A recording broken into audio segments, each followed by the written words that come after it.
Namaskar. Welcome to another episode of India International. Let me begin by wishing you all a very happy new year, happy 2021, as this is the first episode of the new year. Today we are going to talk about Brexit because on the first day of the new year, the long awaited trade deal between the UK and the EU was finalized, and therefore it is only appropriate to discuss the Brexit today in India International. But before I talk about it, let me just draw your attention to the many contrasts between the UK on the one side and European Union on the other side. There is European Union and the various democracies in the European Union which have written constitutions, while the United Kingdom has an unwritten constitution. Elections in the EU democracies are conducted on the basis of proportional representation, while in the UK, they are done on the traditional territorial basis with the first past the post system. Most of the EU democracies have multiple parties leading to coalition governments, and coalition governments are a rule as far as European democracies are concerned. On the other hand, in United Kingdom, it's a bi-party system, or at least two major political parties which have shared power in the government, and thus coalition governments are an exception rather than a rule. In European countries, football is a very famous and popular game. In United Kingdom, in addition to football, people also play and like cricket. In Europe, people drive their cars on the right side of the road. In UK, they drive on the left side of the road. And now if you look at these many contrasts between the UK and the European Union, or the two, let's say, parts of the continent on the either side of the English Channel, the question actually arises, what was the UK doing inside the EU in the first place? Well, this was all in the lighter vein. On a more serious note, this particular episode is an attempt to understand the entire process of Brexit, why the UK finally decided to leave the European Union in the year 2016. Normally, since 2016, the whole exit of United Kingdom from the EU, what is popularly known as the Brexit, is being regarded as the triumph of the rightist forces, nationalist forces, or even the nativist forces. This judgment, however, to my mind, is a little myopic.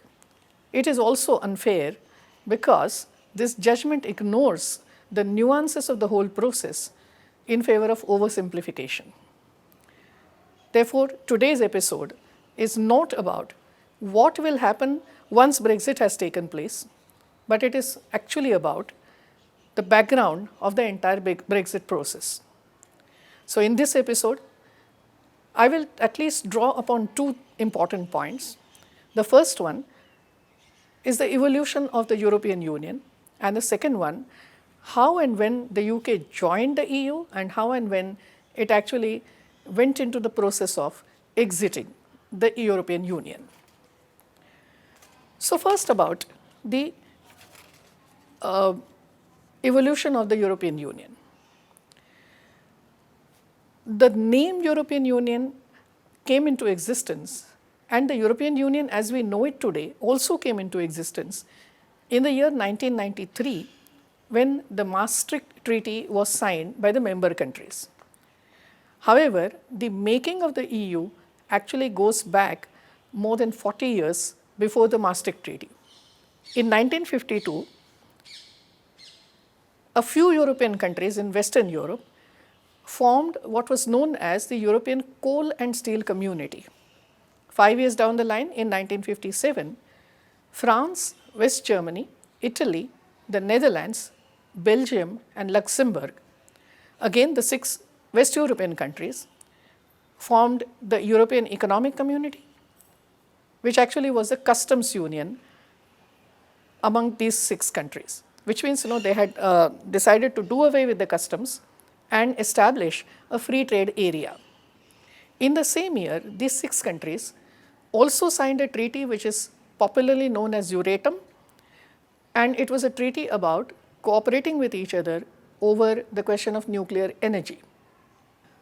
About a decade after the formation of the European Economic Community, these countries entered into a treaty which brought together the 3 institutions, namely the European Coal and Steel Community, European Economic Community, and the Euratom, and thus these 3 were weaved into a single institutional structure.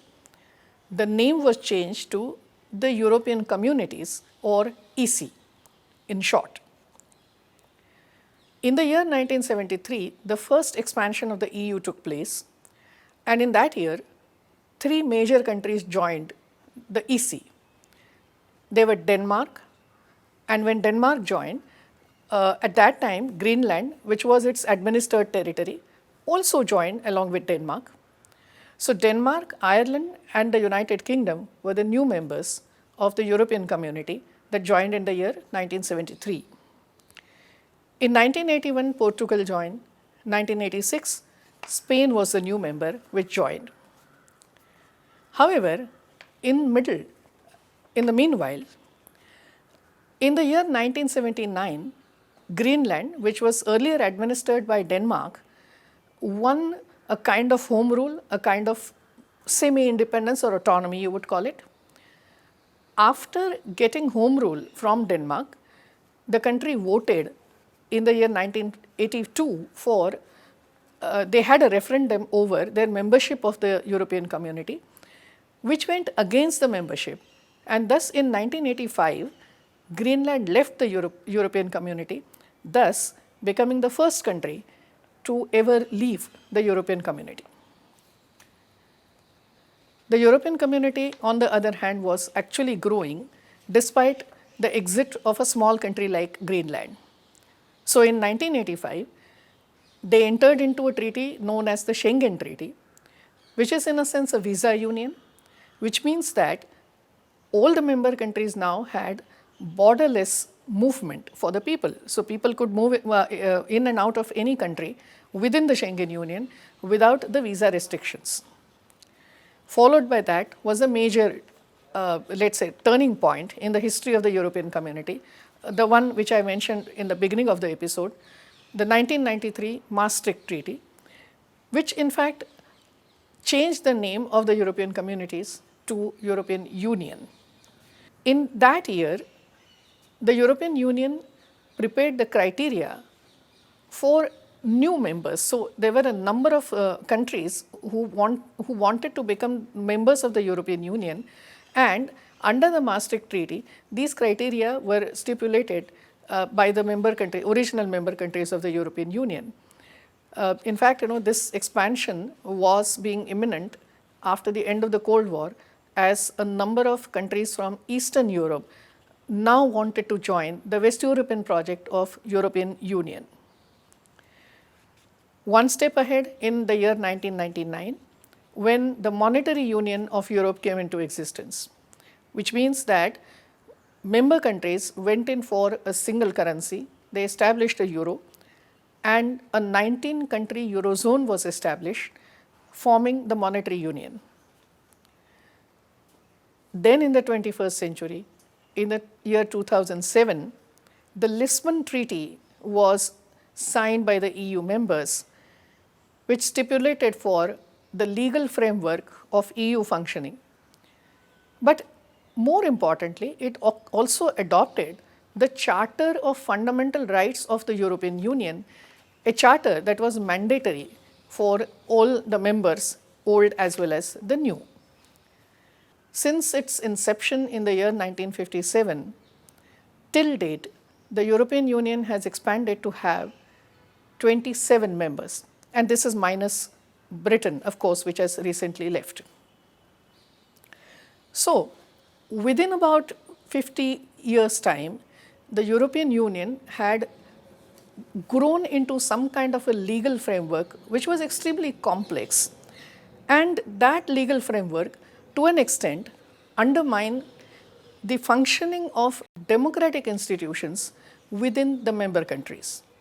And it is in this manner, as the European Union began to expand, resentment about the EU structures also began to emerge in various countries of Europe. We have seen this during the recession period in the first decade of the 21st century in remotest countries like Greece on the one hand and Ireland on the other. Let us not now talk about how UK became the member of the EU and why it actually did decide to withdraw from the Union.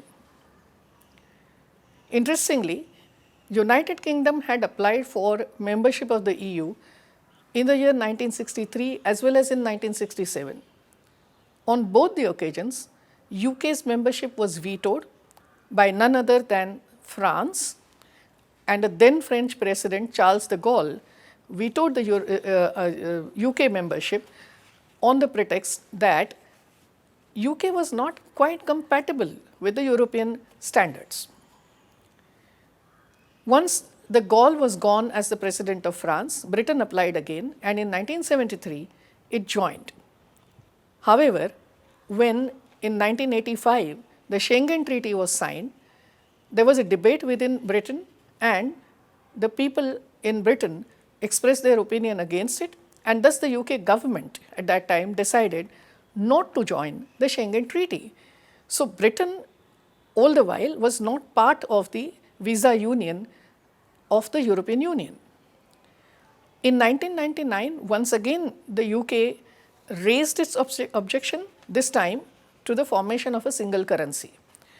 And the reason was obvious.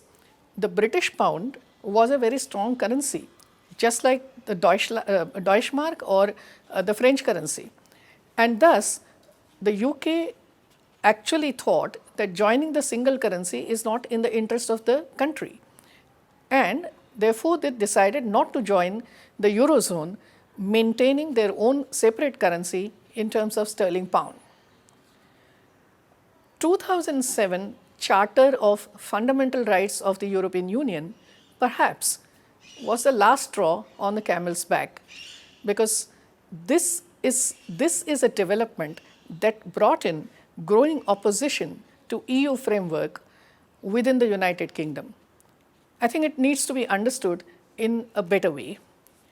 What had happened as a result of the Lisbon Treaty or even the earlier Maastricht Treaty is that some of the core principles of British parliamentary democracy were being challenged by the European Union framework.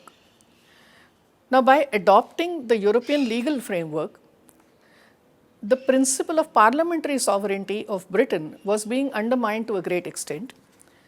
Its faith in an unwritten constitution was also being challenged by the European Union's legal frameworks.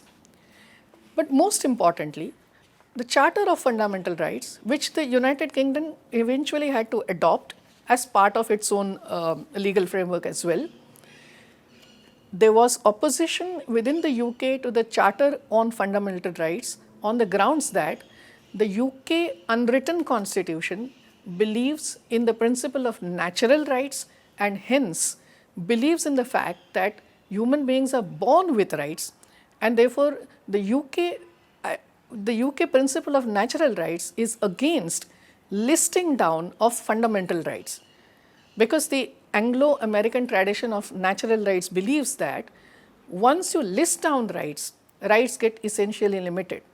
But if you remain faithful to the principle of natural rights, then the sky is the limit. There is no right, there is no limit over the individual rights. And thus, the evolving EU framework, particularly the legal frameworks, was causing quite a bit of unrest, quite a bit of dissatisfaction within the UK over the nature of how this particular union is in fact going to function in the future. It's equally interesting to find out how the various or at least the two major British parties responded to the European Union project. Initially, the Conservative Party or the Tories were very much in favor of joining the European Council in those days. At that time, the Labour were against it. The British membership of the European Community was also finalized when when a conservative prime minister was in power, that is Edward Heath, who was the prime minister at that time. The Conservative Party was at that time quite in sync with the philosophy of trade liberalization, and hence they had no problem going along with the customs union, which at that time European Community was. However, the resentment over the European Union started growing within the Conservative Party, particularly when Margaret Thatcher became the Prime Minister of the UK. And that exactly was a time, that is the early 1980s onwards, that was the time when the European Community structure started becoming more and more complex and started acquiring more and more power over the member states. Later on, John Major and the faction of the moderates, a faction of the people who were not quite anti-Europe, went ahead with signing the Maastricht Treaty on behalf of the UK. And it was during the period of continuous two Labour governments in power that the Conservative Party actually grew increasingly against the membership of the European Union. So it was only around 2007 that the Conservative Party, the large membership of the Conservative Party had conclusively gone against the EU membership of the country. On the other hand, as I said initially, the Labour Party to begin with was not quite in favor of membership of the EU. However, when the Labour started changing, particularly under the Prime Ministership of Tony Blair, the new Labour, so to speak, they acquired a position which was quite in sync with the European Union's project of trade liberalization. And it is in that sense, they were happy with EU membership. And for a long time, then they remained opposed to the Brexit. However, coming closer to 2016, one could see that in both the major political parties, there were Eurosceptics as well as there were supporters of EU membership. So both the political parties were indeed divided on the issue of whether Brexit is desirable or it is not. And it is on this ground and for this reason, in fact, while the campaign went on for the Brexit referendum in 2016, it was decided that the party members of both the major political parties will have the freedom to campaign according to their own individual belief, and they don't necessarily have to stick to the party position over the Brexit campaign. In fact, there was hardly any party position over the Brexit campaign in 2016 as such. In the year 2013, during a speech, the then British Prime Minister David Cameron declared that if his party comes to power in the elections in 2015, they will hold a referendum over the question of EU membership. He indeed was elected, and then he had to hold that referendum, which he did in the year 2016. As all of us know, the result was razor thin, and with a very, very thin majority, those who favored to opt out of the European Union won that referendum. And thus David Cameron's government had to make a decision that Britain will withdraw from European Union. 2016 to 2020, this process has taken the prime ministership away from two persons. David Cameron was the first, Theresa May was the second. And now under the leadership of Boris Johnson, the process of divorce between UK and European Union is finally complete. Migration, loss of jobs, nativism were some of the immediate issues that were raised during the campaign against the membership of the European Union. However, it remains to be understood that the whole process of Brexit was not only about jobs and migration. It was much more than that.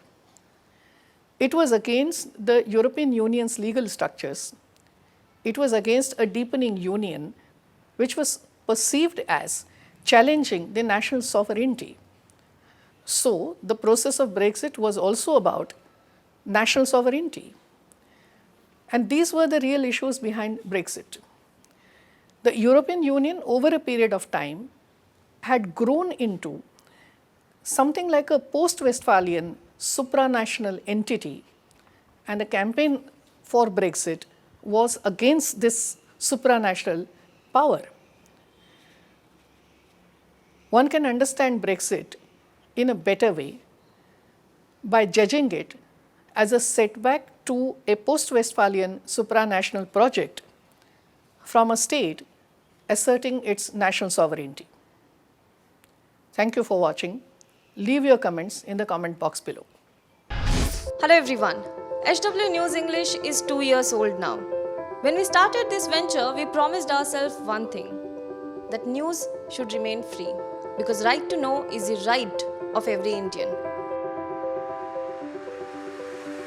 But to keep news free for everyone, we need support from some of you. And thus we have rolled out membership on our YouTube channel HW News English. But mind you, the membership is completely voluntary. The programs that we were doing earlier, that we are doing now, will continue to remain free. First level is a basic level. Here, you can be our supporter by paying Rs 199 per month. This membership gives you certain perks and benefits. The perks include unique badges in front of your name, a live show from Mr. Sujit Nair and from Mr. Akhilesh Bhargava per month for our members. You can also vote in some exclusive members-only polls. Now the second level is Super Supporter. Here you can be our Super Supporter by paying Rs 3,999 per month. This membership will include every perk that comes with basic level. Additionally, our Super Supporters can be a part of a WhatsApp group where we can have discussions and suggestions on various topics. The second perk includes a gift pack with our merchandise. And the third perk is a Google Meet with Mr. Sujit Nair, where you can join the meet and ask your questions to Mr. Nair face to face.